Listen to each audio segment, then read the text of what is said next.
नमस्कार दोस्तों, कालजयी कृतिया में आप सभी का स्वागत है। प्रस्तुत है कलम के सिपाही मुंशी प्रेमचंद द्वारा रचित कहानी बेटों वाली विधवा। यह कहानी समाज की कड़वी सच्चाइयों से हमारा साक्षात्कार कराती है। वह एक बुजुर्ग महिला के जीवन में आए आकस्मिक परिवर्तनों को बड़े ही मार्मिक ढंग से पेश करती है। पंडित अयोध्यानाथ का देहांत हुआ तो सबने कहा, ईश्वर आदमी को ऐसी ही मौत दे। 4 जवान बेटे थे, एक लड़की। चारों लड़कों के विवाह हो चुके थे, केवल लड़की कुंवारी थी। संपत्ति भी काफ़ी छोड़ी, एक पक्का मकान, 2 बगीचे, कई हजार के गहने और 20,000 नकद।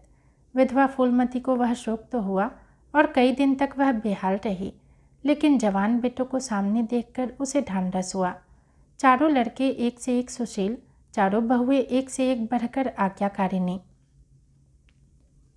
जब वह रात को लेटती तो चारों बारी बारी से उसके पांव दबाती। वह स्नान करके उठती तो साड़ी छाटती। सारा घर उसके इशारे पर चलता था। बड़ा लड़का कामता एक दफ्तर में 50 पर नौकर था। छोटा उमानाथ डॉक्टरी पास कर चुका था और कहीं औषधालय खोलने के फिक्र में था।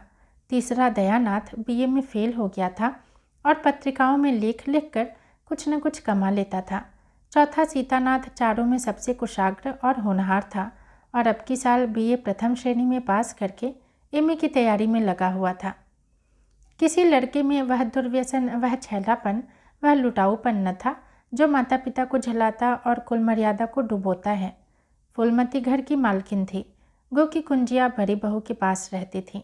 बुढ़िया में वह अधिकार प्रेम न था जो वृद्धजनों को कटु और कलहशील बना दिया करता है, किंतु उसकी इच्छा के बिना कोई बालक मिठाई तक न मंगा सकता था।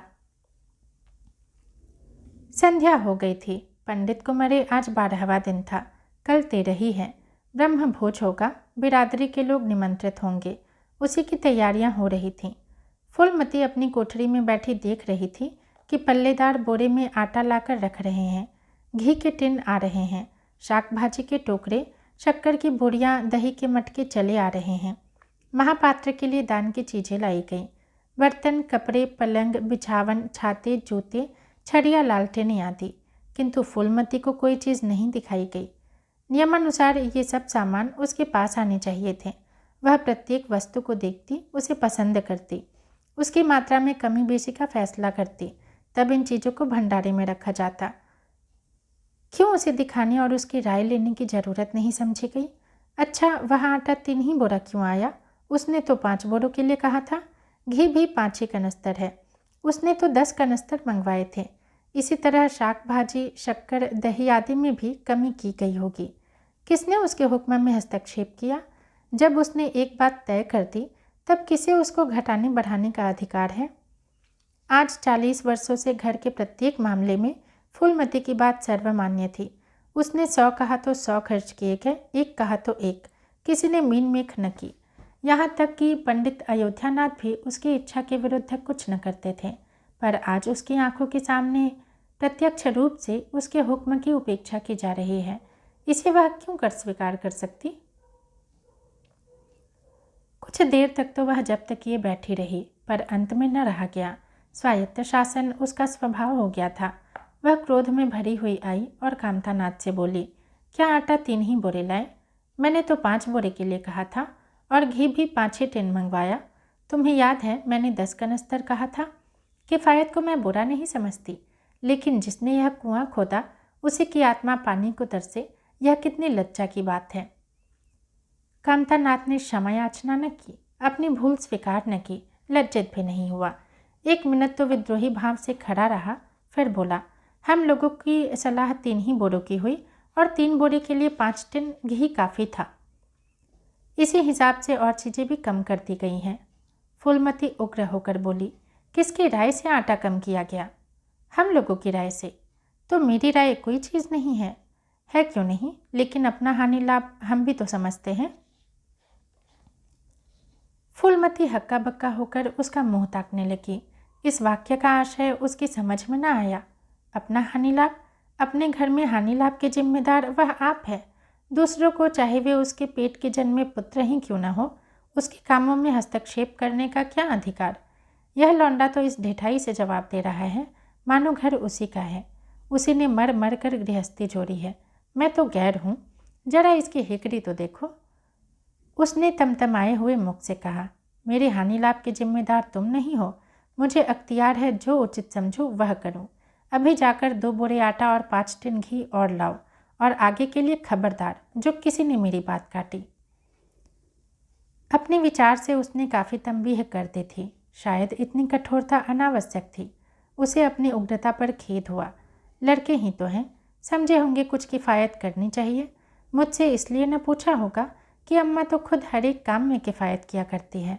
अगर इन्हें मालूम होता कि इस काम में मैं किफ़ायत पसंद न करूँगी तो कभी इन्हें मेरी उपेक्षा करने का साहस न होता। यद्यपि कामतानाथ अब भी उसी जगह खड़ा था और उसकी भावभंगी से ऐसा ज्ञात होता था कि इस आज्ञा का पालन करने के लिए वह बहुत उत्सुक नहीं है। पर फूलमती निश्चिंत होकर अपनी कोठरी में चली गई। इतनी तंबीह पर भी किसी को उसकी अवज्ञा करने का सामर्थ्य हो सकता है, इसकी संभावना का ध्यान भी उसे न आया। पर जो जो समय बीतने लगा उस पर यह हकीकत खुलने लगी कि इस घर में अब उसकी वह हैसियत नहीं रही जो 10-12 दिन पहले थी। संबंधियों के यहाँ से नेवते में शक्कर, मिठाई, दही, आचार आदि आ रहे थे। बड़ी बहू इन वस्तुओं को स्वामिनी भाव से संभाल कर रख रही है। कोई भी उनसे पूछने नहीं आता। बिरादरी के लोग जो कुछ पूछते हैं कामतानाथ से या बड़ी बहू से। कामतानाथ कहाँ का बड़ा इंतजामकार है। रात दिन भंग पिए पड़ा रहता है। किसी तरह रो धोकर दफ्तर चला जाता है। उसमें भी महीने में 15 नागों से कम नहीं होते। वह तो कहो साहब पंडित जी का लिहाज करता है, नहीं अब तक कभी का निकाल देता। और बड़ी बहू जैसी फूहड़ औरत, और भला इन बातों को क्या समझेगी। अपने कपड़े लत्ते तक तो जतन से रख नहीं सकती, चली है गृहस्थी चलाने। भद होगी और क्या, सब मिलकर कुल की नाक कटवाएंगे। वक्त पर कोई ना कोई चीज़ कम हो जाएगी। इन कामों के लिए बड़ा अनुभव चाहिए। कोई चीज़ तो इतनी ज़्यादा बन जाएगी कि मारी मारी फिरेगी। कोई चीज़ इतनी कम बनेगी कि किसी पत्तल पर पहुंचेगी, किसी पर नहीं। आखिर इन सबों को हो क्या गया है। अच्छा बहू तिजोरी क्यों खोल रही है। वह मेरी आज्ञा के बिना तिजोरी खोलने वाली कौन होती है। कुंजी उसके पास है अवश्य, लेकिन जब तक मैं रुपए न निकलवाऊं तिजोरी नहीं खोलती। आज तो इस तरह खोल रही है मानो मैं कुछ हूं ही नहीं। यह मुझसे बर्दाश्त न होगा। वह झमक कर उठी और बहू के पास जाकर कठोर स्वर में बोली, तिजोरी क्यों खोलती हो बहू, मैंने तो खोलने के लिए नहीं कहा। बड़ी बहू ने निसंकोच भाव से उत्तर दिया, बाजार से सामान आया है तो दाम न दिया जाएगा। कौन चीज़ किस भाव से आई है और कितनी आई है यह मुझे कुछ नहीं मालूम। जब तक हिसाब किताब न हो जाए रुपए कैसे दिए जाएं। हिसाब किताब सब हो गया है। किसने किया। अब मैं क्या जानूं किसने किया। जाकर मर्दों से पूछो। मुझे हुक्म मिला रुपए लाकर दे दो, रुपए लिए जाती हूँ। फूलमती खून का घूंट पीकर रह गई। इस वक्त बिगड़ने का अवसर न था। घर में मेहमान स्त्री पुरुष भरे हुए थे। अगर इस वक्त उसने लड़कों को डांटा तो लोग यही कहेंगे कि इनके घर में पंडित जी के मरते ही फूट पड़ गई।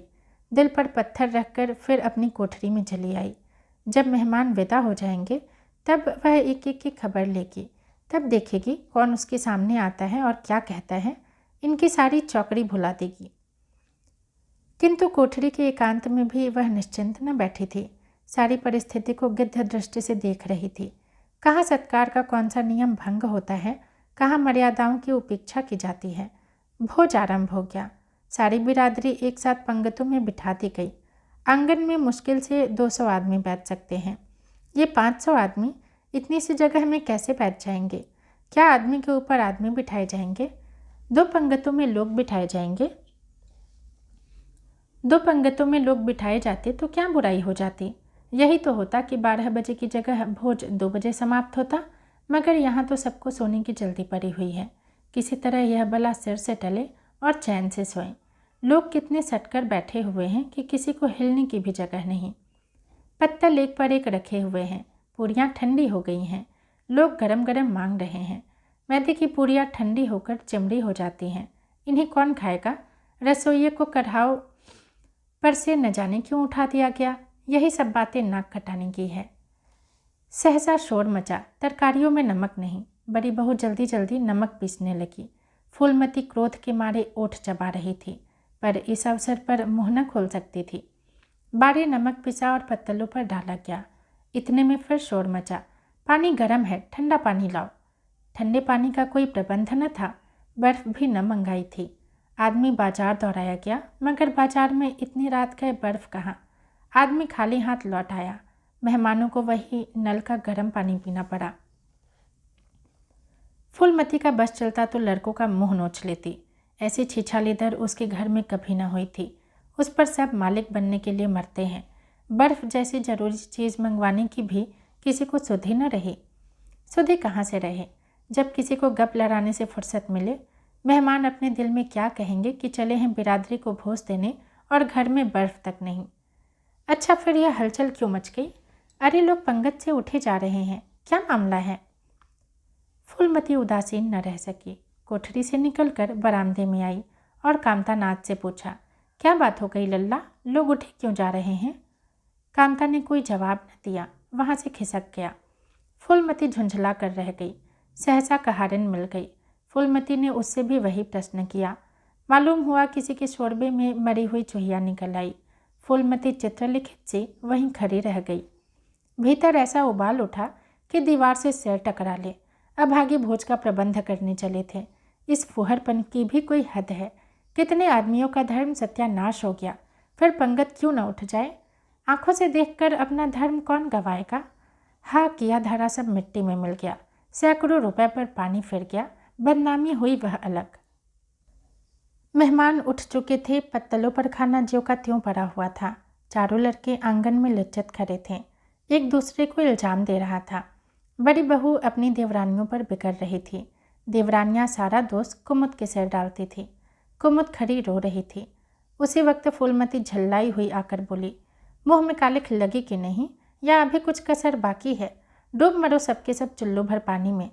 शहर में कहीं मुँह दिखाने के लायक भी नहीं रहे। किसी लड़के ने जवाब न दिया। फूलमती और भी प्रचंड होकर बोली, तुम लोगों को क्या, किसी को शर्म हया तो है नहीं? आत्मा तो उसकी रो रही है जिन्होंने अपनी जिंदगी घर को मर्जाद बनाने में खराब कर दी। उनकी पवित्र आत्मा को तुमने यूं कलंकित किया। शहर में थोड़ी थोड़ी हो रही है, अब कोई तुम्हारे द्वार पर पेशाब करने तो आएगा नहीं। कामतानाथ कुछ देर तक तो चुपचाप खड़ा सुनता रहा। आखिर झुंझलाकर बोला, अच्छा अब चुप रहो अम्मा। भूल हुई, हम सब मानते हैं, बड़ी भयंकर भूल हुई, लेकिन क्या अब उसके लिए घर के प्राणियों को हलाल कर डालोगी? सभी से भूलें होती हैं, आदमी पछता कर रह जाता है, किसी की जान तो नहीं मारी जाती। बड़ी बहू ने अपनी सफाई दी। हम क्या जानते थे कि कुमुद से इतना भी काम ना होगा। इन्हें चाहिए था कि देखकर तरकारी कढ़ाओं में डालती, टोकरी उठाकर कढ़ाओं में डालती। इसमें हमारा क्या दोष? कामतानाथ ने पत्नी को डांटा, इसमें न कुमुद का कसूर है, न तुम्हारा न मेरा, संयोग की बात है। बदनामी भाग्य में लिखी थी वह हुई। इतने बड़े भोज में एक एक मुट्ठी तरकारी कढ़ाओं में नहीं डाली जाती, टोकरे के टोकरे उड़ेल दिए जाते हैं। कभी कभी ऐसी दुर्घटना हो ही जाती है, पर इसमें कैसी जग हंसाई और कैसी नाक कटाई। तुम खामखा जले पर नमक छिड़कती हो। फूलमती ने दांत पीस कर कहा, शर्माते तो नहीं, उल्टे और बेहयाई की बातें करते हो।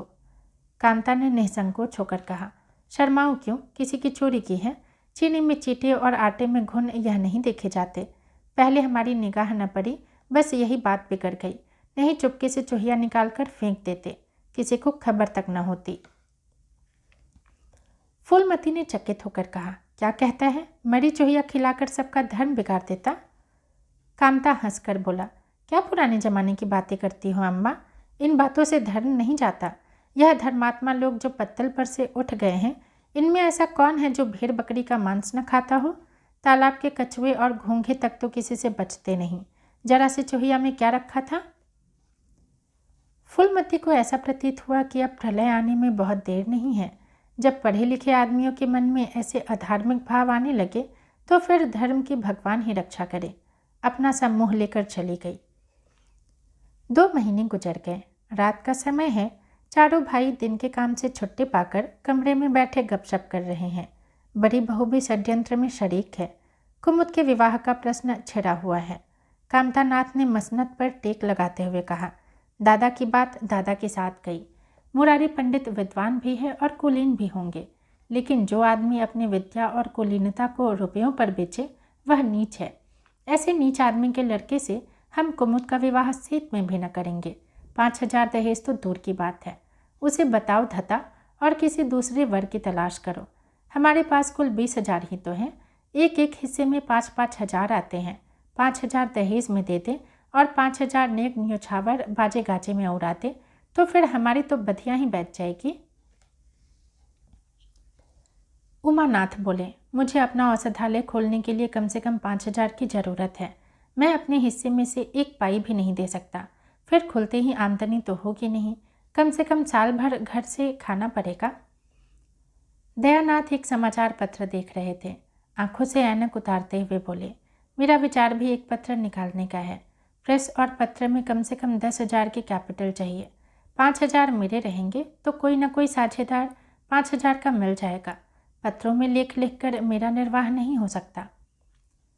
कामतानाथ ने सिर हिलाते हुए कहा, अजय राम भजो, सेठ में कोई लेख छापता नहीं, रुपए कौन दिए देता है। दयानाथ ने प्रतिवाद किया, नहीं यह तो बात नहीं है। मैं तो कहीं भी बिना पेशगी पुरस्कार के नहीं लिखता। कामता ने जैसे अपने शब्द वापस लिए, तुम्हारी बात मैं नहीं करता भाई, तुम तो थोड़ा बहुत मार लेते हो, लेकिन सबको तो नहीं मिलता। बड़ी बहू ने श्रद्धा भाव से कहा, कन्या भाग्यवान हो तो दरिद्र घर में भी सुखी रह सकती है, अभागी हो तो राजा के घर में भी रोएगी। यह सब नसीबों का खेल है। कामतानाथ ने स्त्री की ओर प्रशंसा भाव से देखा, फिर इसी साल में हमें सीता का विवाह भी करना है।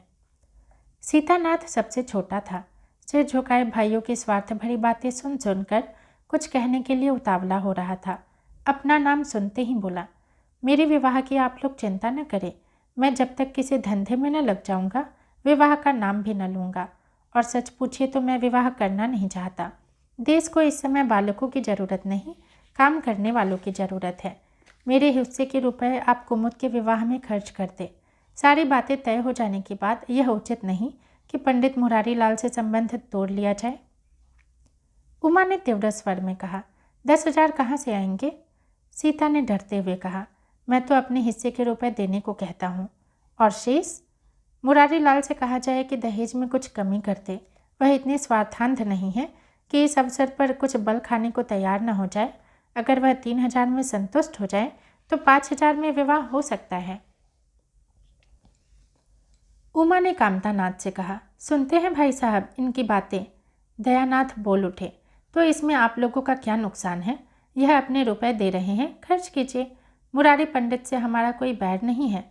मुझे तो इस बात से खुशी हो रही है कि भला हम में कोई तो त्याग करने के योग्य है। इन्हें तत्काल रुपए की ज़रूरत नहीं, सरकार से वजीफा पाते ही हैं। पास होने पर कहीं न कहीं जगह मिल जाएगी। हम लोगों की हालत तो ऐसी नहीं। कामतानाथ ने दूरदर्शिता का परिचय दिया।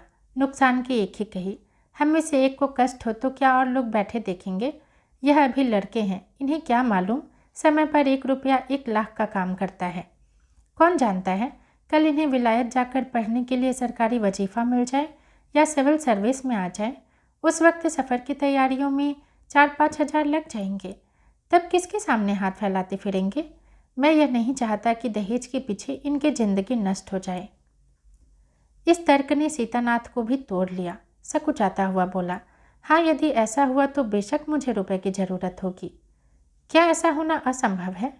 असंभव तो मैं नहीं समझता, लेकिन कठिन अवश्य है। वजीफे उन्हें मिलते हैं जिनके पास सिफारिशें होती हैं। मुझे कौन पूछता है। कभी कभी सिफारिशें धरी रह जाती हैं और बिना सिफारिश वाले बाजी मार ले जाते हैं। तो आप जैसा उचित समझे। मुझे यहाँ तक मंजूर है कि चाहे मैं विलायत न जाऊँ पर कुमुद अच्छे घर जाए। कामतानाथ ने निष्ठा भाव से कहा, अच्छा घर दहेज देने से नहीं मिलता भैया।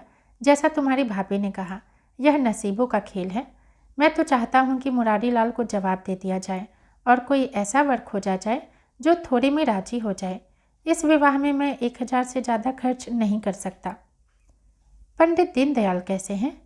उमा ने प्रसन्न होकर कहा, बहुत अच्छे। MA BA न सही, जजमानी से अच्छी आमदनी है।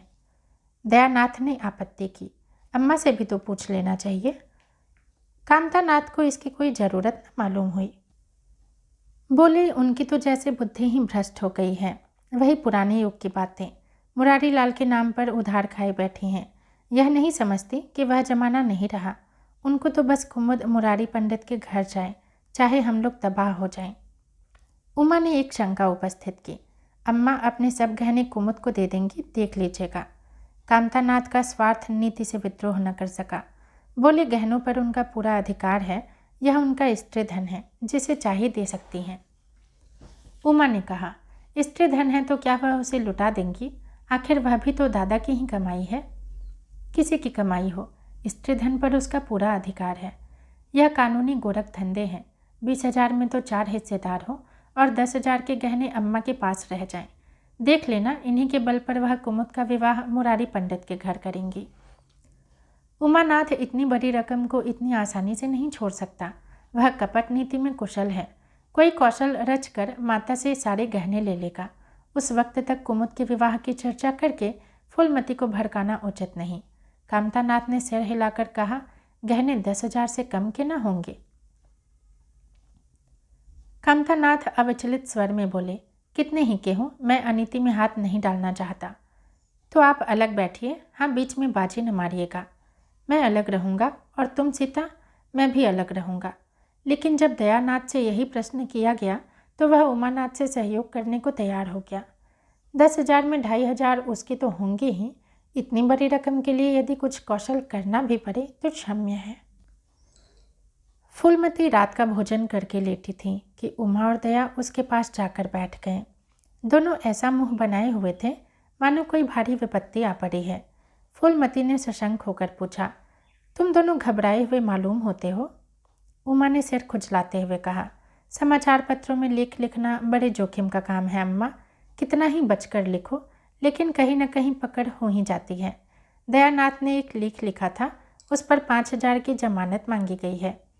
अगर कल तक जमानत न जमा कर दी जाए तो गिरफ्तार हो जाएंगे और 10 साल की सज़ा ठुक जाएगी। फूलमती ने सिर पीट कर कहा, तो ऐसी बातें क्यों लिखते हो बेटा? जानते नहीं हो आजकल हमारे अधीन आए हुए हैं, जमानत किसी तरह टल नहीं सकती। दयानाथ ने अपराधी भाव से उत्तर दिया, मैंने तो अम्मा ऐसी कोई बात नहीं लिखी थी, लेकिन किस्मत को क्या करूं? हाकिम जिला इतना कड़ा है कि जरा भी रियायत नहीं करता। मैंने जितनी दौड़ धूप हो सकती थी सब कर ली। तो तुमने कामता से रुपए का प्रबंध करने को नहीं कहा? उमा ने मुंह बनाया, उनका स्वभाव तो तुम जानती हो अम्मा। उन्हें रुपए प्राणों से प्रिय हैं। उन्हें चाहे काला पानी हो जाए वह एक पाई न देंगे। दयानाथ ने समर्थन किया, मैंने तो उनसे इसका जिक्र ही नहीं किया। फूलमती ने चारपाई से उठते हुए कहा, चलो मैं कहती हूँ, देगा कैसे नहीं? रुपए इसी दिन के लिए तो होते हैं कि गाड़ कर रखने के लिए। उमानाथ ने माता को रोक कर कहा, नहीं अम्मा, उनसे कुछ न कहो। रुपए तो न देंगे, उल्टे और हाय हाय मचाएंगे। उनको अपनी नौकरी की खैरियत मनानी है, इन्हें घर में रहने भी न देंगे। अफसरों में जाकर खबर दे दे तो आश्चर्य नहीं। फूलमती ने लाचार होकर कहा, तो फिर जमानत का क्या प्रबंध करोगे? मेरे पास तो कुछ नहीं है। हाँ, मेरे गहने हैं, इन्हें ले जाओ, कहीं गिरो रख कर जमानत दे दो, और आज से कान पकड़ो कि किसी पत्र में एक शब्द भी न लिखोगे। दयानाथ कानों पर हाथ रखकर बोला, यह तो नहीं हो सकता अम्मा कि तुम्हारे जेवर लेकर मैं अपनी जान बचाऊं। 10-5 साल की कैद ही तो होगी, झेल लूँगा। यहीं बैठा बैठा क्या कर रहा हूँ? फूलमती छाती पीटते हुए बोली, कैसी बातें मुँह से निकालते हो बेटा? मेरे जीते जी तुम्हें कौन गिरफ्तार कर सकता है? उसका मुँह झुलस दूंगी। गहने इसी दिन के लिए हैं या किसी और दिन के लिए? जब तुम ही न रहोगे तो गहने लेकर क्या आग में झोंकूंगी? उसने पिटारी लाकर उसके सामने रख दी। दया ने उमा की ओर जैसे फरियाद की आंखों से देखा और बोला, आपकी क्या राय है भाई साहब? इसी मारे मैं कहता था अम्मा को जताने की ज़रूरत नहीं, जेल ही तो हो जाता या और कुछ। उमा ने जैसे सिफारिश करते हुए कहा, यह कैसे हो सकता था कि इतनी बड़ी वारदात हो जाती और अम्मा को खबर न होती? मुझसे यह नहीं हो सकता था कि सुनकर पेट में डाल लेता, मगर अब करना क्या चाहिए यह मैं खुद निर्णय नहीं कर सकता। न तो यही अच्छा लगता है कि तुम जेल जाओ और न यही अच्छा लगता है कि अम्मा के गहने गिरो रखे जाएं। फूलमती ने व्यथित कंठ से पूछा, क्या तुम समझते हो कि मुझे गहने तुमसे ज़्यादा प्यारे हैं? मैं तो अपने प्राण तक तुम्हारे ऊपर न्योछावर कर दूं। गहनों की बिसात ही क्या है? दया ने दृढ़ता से कहा, अम्मा तुम्हारे गहने तो न लूँगा, चाहे मुझ पर कुछ ही क्यों ना आ पड़े। जब आज तक तुम्हारी कुछ सेवा न कर सका तो किस मुंह से तुम्हारे गहने उठा कर ले जाऊं। मुझ जैसे कपूत को तो तुम्हारी कोख से जन्म ही न लेना चाहिए था, सदा तुम्हें कष्ट देता रहा। फूलमती ने भी उतनी ही दृढ़ता से कहा, तुम अगर यूं न लोगे तो मैं खुद जाकर इन्हें गिरोह रख दूंगी और खुद हाकिम जिला के पास जाकर जमानत जमा कराऊंगी। अगर इच्छा हो तो यह परीक्षा भी ले लो। आंखें बंद हो जाने के बाद क्या होगा भगवान जाने, लेकिन जब तक जीती हूँ तुम्हारी ओर कोई तिरछी आंखों से देख नहीं सकता। उमानाथ ने मानो माता पर एहसान रख कर कहा, अब तो हमारे लिए कोई रास्ता नहीं रहा दयानाथ, क्या हरज है, ले लो, मगर याद रखो जो ही हाथ में रुपए आ जाए गहने छुड़ाने पड़ेंगे। सच कहते हैं मातृत्व दीर्घ तपस्या है, माता के सिवाय इतना स्नेह कौन कर सकता है। हम बड़े अभागे हैं कि माता के प्रति जितनी श्रद्धा रखनी चाहिए उसका शतांश भी नहीं रखते। दोनों ने जैसे बड़े धर्म संकट में पड़कर गहनों की पिटारी संभाली और चलते बने। माता वात्सल्य भरी आंखों से उनकी ओर देख रही थी और उसकी संपूर्ण आत्मा का आशीर्वाद जैसे उन्हें अपनी गोद में समेट लेने के लिए व्याकुल हो रहा था। आज कई महीने के बाद उनके भग्न मातृ हृदय को अपना सर्वस्व अर्पण करके जैसे आनंद की विभूति मिली। उसकी स्वामिनी कल्पना इसी त्याग के लिए, इसी आत्मसमर्पण के लिए जैसे कोई मार्ग ढूंढती रहती थी। अधिकार या लोभ या ममता की वहाँ गंध तक न थी। त्याग ही उसका जीवन और त्याग ही उसका अधिकार है। आज वह अपना खोया हुआ अधिकार पाकर अपने सिरजे हुई प्रतिमा पर अपने प्राणों की भेंट करके निहाल हो गई। 3 महीने और गुजर गए। माँ के गहनों पर हाथ साफ करके चारों भाई उसकी दिलजोई करने लगे थे। अपनी स्त्रियों को भी समझाते रहते थे कि उसका दिल ना दुखाए। अगर थोड़े शिष्टाचार से उसकी आत्मा को शांति मिलती है तो इसमें क्या हानि है। चारों करते अपने मन की, पर माता से सलाह ले लेते या ऐसा जाल फैलाते कि वह सरला उनकी बातों में आ जाती और हर एक काम में सहमत हो जाती। वाक को बेचना उसे बहुत बुरा लगता था, लेकिन चारों ने ऐसी माया रची कि वह उसे बेचने पर राजी हो गई। किंतु कुमुद के विवाह के विषय में मतैक्य न हो सका। माँ पंडित मुरारीलाल पर जमी हुई थी, लड़के दीनदयाल पर अड़े हुए थे। एक दिन आपस में कलह हो गया। फूलमती ने कहा, माँ बाप की कमाई में बेटी का हिस्सा भी है। तुम्हें 16,000 का एक बाग मिला, 25,000 का एक मकान, 20,000 नकद में, क्या 5,000 भी कुमुद का हिस्सा नहीं है। कांता ने नम्रता से कहा, अम्मा कुमुद आपकी लड़की है तो हमारी बहन है। आप 2-4 साल में प्रस्थान कर जाएंगी, पर हमारा और उसका बहुत दिनों तक संबंध रहेगा। तब यथाशक्ति कोई ऐसी बात न करेंगे जिससे उसका अमंगल हो। लेकिन हिस्से की बात कहती हो तो कुमुद का हिस्सा कुछ नहीं। दादा जीवित थे तब और बात थी, वह उसके विवाह में जितना चाहते खर्च करते, कोई उनका हाथ न पकड़ सकता था। लेकिन अब तो हमें एक एक पैसे की किफ़ायत करनी पड़ेगी। जो काम 1,000 में हो जाए उसके लिए 5,000 खर्च करना कहाँ की बुद्धिमानी है। उमानाथ ने सुधारा, 5,000 क्यों, 10,000 कहिए। कांता ने भविष्य सिकोड़ कर कहा, नहीं मैं 5,000 ही कहूँगा। एक विवाह में 5,000 खर्च करने की हमारी हैसियत नहीं है। फूलमती ने जिद पकड़ कर कहा, विवाह तो मुरारीलाल के पुत्र से ही होगा, चाहे 5,000 खर्च हो चाहे 10,000। मेरे पति की कमाई है, मैंने मर मर कर जोड़ा है, अपनी इच्छा से खर्च करूँगी। तुम्ही ने मेरी कोख से जन्म नहीं लिया है, कुमुद भी उसी कोख से आई है। मेरी आंखों में तुम सब बराबर हो। मैं किसी से कुछ मांगती नहीं, तुम बैठे तमाशा देखो, मैं सब कर लूँगी। 20,000 में 5,000 कुमुद का है। कामतानाथ को अब कड़वे सत्य की शरण लेने के सिवा कोई मार्ग न रहा। बोला, अम्मा तुम बरबस बात पढ़ाती हो। जिन रुपयों को तुम अपना समझती हो वह तुम्हारे नहीं हैं, हमारे हैं। तुम हमारी अनुमति के बिना उनमें से कुछ नहीं खर्च कर सकती। फूलमती को जैसे सर्प ने डस लिया। क्या कहा, फिर तो कहना। मैं अपने ही सच्चे रुपए अपनी इच्छा से खर्च नहीं कर सकती। वह रुपए तुम्हारे नहीं रहे, हमारे हो गए हैं। तुम्हारे होंगे लेकिन मेरे मरने के पीछे नहीं, दादा के मरते ही हमारे हो गए। उमानाथ ने बेहयाई से कहा, अम्मा कानून कायदा तो जानती नहीं, नाहक उलझती है। फूलमती क्रोध विह्वल होकर बोली, भाड़ में जाए तुम्हारा कानून, मैं ऐसे कानून को नहीं मानती। तुम्हारे दादा ऐसे कोई बड़े धन्ना सेठ न थे। मैंने ही पेट और तन काट कर यह गृहस्थी जोड़ी है, नहीं आज बैठने को छाह न मिलती। मेरे जीते जी तुम मेरे रुपए नहीं छू सकते। मैंने 3 भाइयों के विवाह में 10-10 हजार खर्च किए हैं, वही मैं कुमुद के विवाह में भी खर्च करूंगी। कामतानाथ भी गर्म पड़ा।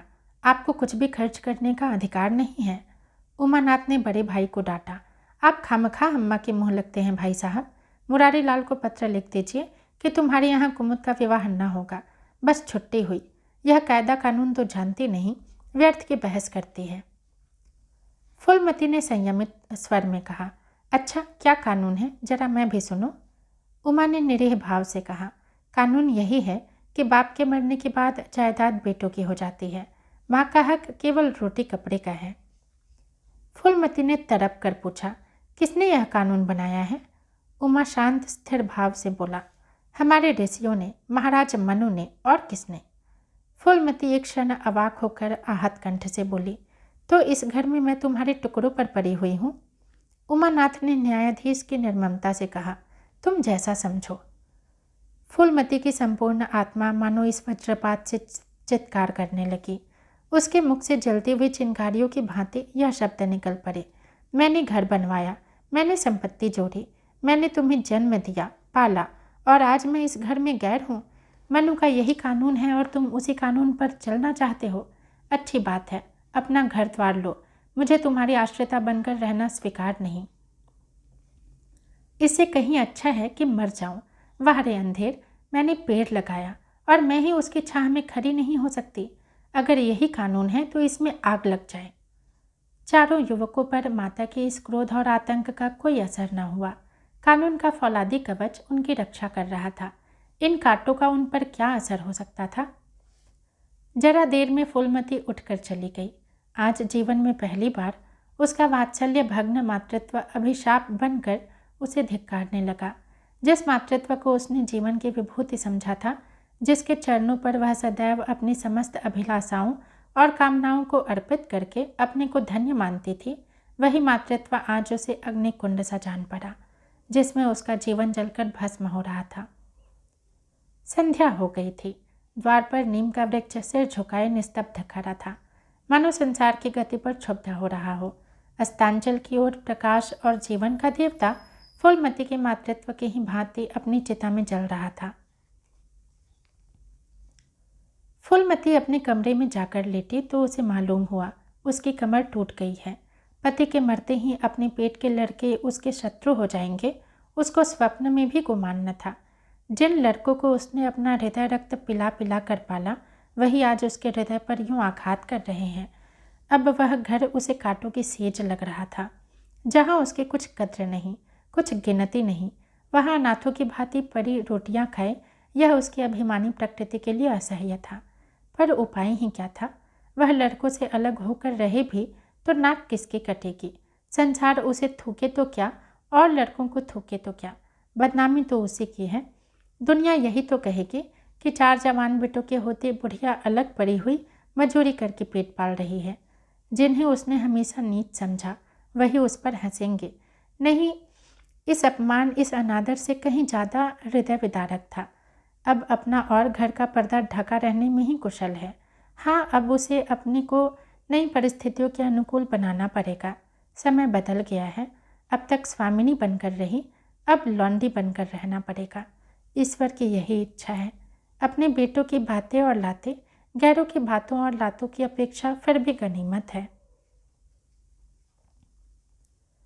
वह बड़ी देर तक मुंह ढांपे अपनी दशा पर रोती रही। सारी रात इसी आत्मवेदना में कट गई। शरद का प्रभात डरता डरता उषा की गोद से निकला, जैसे कोई कैदी छिपकर जेल से भाग आया हो। फूलमती अपने नियम के विरुद्ध आज तड़के ही उठ गई। रात भर में उसका मानसिक परिवर्तन हो चुका था। सारा घर सो रहा था और वह आंगन में झाड़ू लगा रही थी। रात ओस में भीगी हुई पक्की जमीन उसके नंगे पैरों में कांटों की तरह चुभ रही थी। पंडित जी उसे कभी इतने सवेरे उठने न देते थे। शीत उसके लिए बहुत हानिकर थी, पर अब वह दिन नहीं। प्रकृति को भी समय के साथ बदल देने का प्रयत्न कर रही थी। झाड़ू से फुर्सत पाकर उसने आग जलाई और चावल दाल की कंकड़ियाँ चुनने लगी। कुछ देर में लड़के जागे, बहुएं उठी। सभी ने बुढ़िया को सर्दी से सिकुड़े हुए काम करते देखा, पर किसी ने यह न कहा, अम्मा क्यों हलकान होती हो। शायद सबके सब बुढ़िया के इस मान मर्दन पर प्रसन्न थे। आज से फूलमती का यही नियम हो गया कि जीत तोड़कर काम करना और अंतरंग नीति से अलग रहना। उसके मुख पर जो एक आत्मगौरव झलकता रहता था, उसकी जगह अब गहरी वेदना छाई रहती थी। जहाँ बिजली जलती थी, वहाँ अब तेल का दिया टिमटिमा रहा था, जिसे बुझा देने के लिए हवा का एक हल्का झोंका काफ़ी है। मुरारी लाल को इनकारी पत्र लिखने की बात पक्की हो चुकी थी। दूसरे दिन पत्र लिख दिया गया। दीनदयाल से कुमुद का विवाह निश्चित हो गया। दीनदयाल की उम्र 40 से कुछ अधिक थी।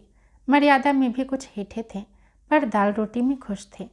बिना किसी ठहराव के विवाह करने पर राजी हो गए। तिथि नियत हुई, बारात आई, विवाह हुआ और कुमुद विदा कर दी गई। फूलमती के दिल पर क्या गुजर रही थी, इसे कौन जान सकता था। कुमुद के दिल पर क्या गुजर रही थी, इसे कौन जान सकता है। पर चारों भाई प्रसन्न थे, मानो उनके हृदय का कांटा निकल गया हो। ऊंचे कुल की कन्या मुंह कैसे खोलती। भाग्य में सुख भोगना लिखा होता, सुख भोगेगी। दुख भोगना लिखा होगा, दुख भोगेगी। हर इच्छा बेकसों का अंतिम अवलंब है। घर वालों ने जिसे विवाह कर दिया, उसमें 1000 ऐब हों, तो भी वह उसका उपास्य, उसका स्वामी है। प्रतिरोध उसकी कल्पना से परे था। फूलमती ने किसी काम में दखल न दिया। कुमुद को क्या दिया गया, मेहमानों का कैसा सत्कार किया गया, किसके यहाँ से नेवते में क्या आया, किसी बात से भी उसे सरोकार न था। उससे कोई सलाह भी ली गई तो यही कहा, बेटा तुम लोग जो करते हो अच्छा ही करते हो, मुझसे क्या पूछते हो। जब कुमुद के लिए द्वार पर डोली आ गई और कुमुद माँ के गले लिपट कर रोने लगी, तब वह बेटी को अपनी कोठरी में ले गई और जो कुछ 150 रुपये और 2-4 मामूली गहने उसके पास बच रहे थे, बेटी के अंचल में डालकर बोली, बेटी मेरी तो मन की मन में रह गई। नहीं क्या आज तुम्हारा विवाह इस तरह होता और तुम इस तरह विदा की जाती। आज तक फूलमती ने अपने गहनों की बात किसी से न कही थी। लड़कों ने उसके साथ जो छल व्यवहार किया था, इसे चाहे वह अब तक न समझी हो, लेकिन इतना जानती थी कि गहने फिर न मिलेंगे और मनोमालिन्य बढ़ने के सिवा कुछ हाथ न लगेगा। लेकिन इस अवसर पर उसे अपनी सफाई देने की जरूरत मालूम हुई। कुमुद यह भाव मन में लेकर जाए कि अम्मा ने अपने गहने बहुओं के लिए रख छोड़े हैं, इसे वह किसी तरह न सह सकती थी। इसीलिए वह अपनी कोठरी में गई थी, लेकिन कुमुद को पहले ही इस कौशल की टोह मिल चुकी थी। उसने गहने और रुपए अंचल से निकालकर माता के चरणों पर रख दिए और बोली, अम्मा मेरे लिए तुम्हारा आशीर्वाद लाखों रुपए के बराबर है। तुम इन चीज़ों को अपने पास रखो, न जाने कभी तुम्हें किन विपत्तियों का सामना करना पड़े। फूलमती कुछ कहना ही चाहती थी कि उमानाथ ने आकर कहा, क्या कर रही है कुमुद, चल जल्दी कर, साइड टली जाती है। वह लोग हाय हाय कर रहे हैं, फिर तो 2-4 महीने में आएगी ही, जो कुछ लेना देना हो ले लेना। फूलमती के घाव पर जैसे मनो निमक पड़ गया। बोली, मेरे पास अब क्या है भैया जो मैं इसे दूंगी। जाओ बेटी, तुम भगवान तुम्हारा सुहाग अमर करे। कुमुद विदा हो गई। फूलमती पछाड़ खाकर गिर पड़ी। जीवन की अंतिम लालसा नष्ट हो गई। 1 साल बीत गया। फूलमती का कमरा घर के सब कमरों में बड़ा और हवादार था। कई महीनों से उसने बड़ी बहू के लिए खाली कर दिया था और खुद एक छोटी सी कोठरी में रहने लगी थी, जैसे कोई भिखारिन हो। बेटों और बहुओं से अब उसे जरा भी स्नेह न था। वह अब घर की लौंडी थी। घर के किसी प्राणी, किसी वस्तु, किसी प्रसंग से उसे प्रयोजन न था। वह केवल इसीलिए जीती थी कि मौत न आती थी। सुख या दुख अब उसे लेश मात्र भी ज्ञान न था। उमानाथ का औषधालय खुला, मित्रों की दावत हुई, नाच तमाशा हुआ। दयानाथ का प्रेस खुला, फिर जलसा हुआ। सीतानाथ को वजीफा मिला और विलायत गया, फिर उत्सव हुआ। कामतानाथ के बड़े लड़के का यज्ञोपवीत संस्कार हुआ, फिर धूमधाम हुई। लेकिन फूलमती के मुख पर आनंद की छाया तक न आई। कामतानाथ टाइफाइड में महीने भर बीमार रहा और मर कर उठा। दयानाथ ने अब के अपने पत्र का प्रचार बढ़ाने के लिए वास्तव में एक आपत्तिजनक लेख लिखा और 6 महीने की सजा पाई। उमानाथ ने एक फौजदारी के मामले में रिश्वत लेकर गलत रिपोर्ट लिखी और उसकी सनद छीन ली गई, पर फूलमती के चेहरे पर रंज की परछाई तक न पड़ी। उसके जीवन में अब कोई आशा, कोई दिलचस्पी, कोई चिंता न थी। बस पशुओं की तरह काम करना और खाना, यही उसकी ज़िंदगी के 2 काम थे। जानवर मारने से काम करता है और खाता मन से है। फूलमती बेकही काम करती थी, पर खाती थी विष के कौर की तरह। महीनों सिर में तेल न भरता, महीनों कपड़े न धुलते, कुछ परवाह नहीं। वह चेतना शून्य हो गई थी। सावन की झड़ी लगी हुई थी, मलेरिया फैल रहा था। आकाश में मटियाले बादल थे, जमीन पर मटियाला पानी। आर्द्र वायु शीत ज्वर और श्वास का वितरण करती फिरती थी। घर की महरी बीमार पड़ गई। फूलमती ने घर के सारे बर्तन मांजे, पानी में भीग भीग कर सारा काम किया, फिर आग जलाई और चूल्हे पर पतीलियाँ चढ़ा दी। लड़कों को समय पर भोजन तो मिलना ही चाहिए। सहसा उसे याद आया, कामतानाथ नल का पानी नहीं पीते। उसी वर्षा में गंगा जल लाने चली। कामतानाथ ने पलंग पर लेटे लेटे कहा, रहने दो अम्मा, मैं पानी भर आऊँगा। आज महरी खूब बैठ रही। फूलमती ने मटियाले आकाश की ओर देखकर कहा, तुम भीग जाओगे बेटा, सर्दी हो जाएगी। कामतानाथ बोले, तुम भी भीग रही हो, कहीं बीमार न पड़ जाओ। फूलमती निर्मम भाव से बोली, मैं बीमार न पड़ूंगी, मुझे भगवान ने अमर कर दिया है। उमानाथ भी वहीं बैठा था। उसके औषधालय में कुछ आमदनी न होती थी, इसीलिए बहुत चिंतित रहता था। भाई भावज की मुँह देखी करता रहता था। बोला, जाने भी तो भैया, बहुत दिनों बहुओं पर राज कर चुकी है, उसका प्रायश्चित तो करने दो। गंगा बढ़ी हुई थी जैसे समुद्र हो। क्षितिज सामने के कुल से मिला हुआ था। किनारे के वृक्षों की केवल फुनगियाँ पानी के ऊपर रह गई थीं। घाट ऊपर तक पानी में डूब गए थे। फूलमती कलसा लिए नीचे उतरी, पानी भरा और ऊपर जा रही थी कि पाँव फिसला। संभल न सकी, पानी में गिर पड़ी। पल भर हाथ पांव चलाए, फिर लहरें उसे नीचे खींच ले गई। किनारे पर 2-4 पंडे चिल्लाए, अरे दौड़ो, बुढ़िया डूबी जाती है। 2-4 आदमी दौड़े भी, लेकिन फूलमती लहरों में समा गई थी, उन बल खाती हुई लहरों में जिन्हें देखकर हृदय कांप उठता था। एक ने पूछा, यह बुढ़िया कौन थी? अरे वही पंडित अयोध्यानाथ की विधवा है। अयोध्यानाथ तो बड़े आदमी थे। हाँ थे तो, पर इसके भाग्य में ठोकर खाना लिखा था। इनके तो कई लड़के बड़े बड़े हैं और सब कमाते हैं। हाँ सब है भाई, मगर भाग्य भी तो कोई वस्तु है ना। धन्यवाद।